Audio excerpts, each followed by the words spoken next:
Hi guys, কি খবৰ আপোনালোকৰ? মোৰ অন্য এটা ব্লগলৈ আপোনালোকক স্বাগতম জনাইছোঁ। মই আজি নৰসিংহ পাতৰ সৈতে বনোৱা সৰু মাছৰ আঞ্জা এখন আপোনালোকৰ আগলৈ আগবঢ়ালোঁ। আশা কৰোঁ ভিডিঅ'টো চাই আপোনালোকে ভাল পাব।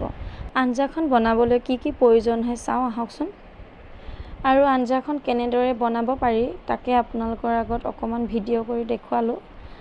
ভিডিঅ'টো শেষলৈকে চাই থাকিব। কেৰাহীটোত তেল দি পেলাই পিঁয়াজখিনি দি ল'লোঁ আৰু ভালদৰে ভাজিব লাগিব পিঁয়াজখিনি।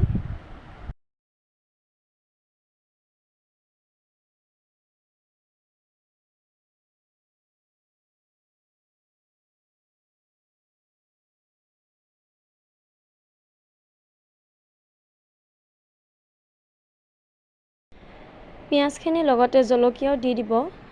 জলকীয়া আৰু পিঁয়াজ দুইখিনি একেলগে ভাজি থাকিব।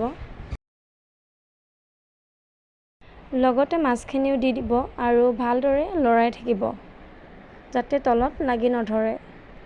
ভালদৰে মাছখিনি ভাজি ল'ব লাগিব আৰু নিমখ হালধি আপোনালোকক দেখুওৱা নপৰিলে আপোনালোকৰ জোখমতে নিমখ হালধিখিনি লৈ ল'ব আৰু গোটেইখিনি মিক্স কৰি দিব। মাছখিনি ভাজি থাকোঁতে নৰসিংহ পাতো দি দিব আৰু ভালদৰে লৰাই দিব যাতে তলত লাগি নধৰে আৰু মাছখিনি মচমচীয়াকৈ ভাজি থাকিব। মাছখিনি ভাজি হোৱাৰ পিছত আৰু আঞ্জাখন খাব পৰা হৈ যায়। আপোনালোকে এনেকৈ খাই চাইছে নেকি নৰসিংহ পাতৰ সৈতে সৰু মাছ?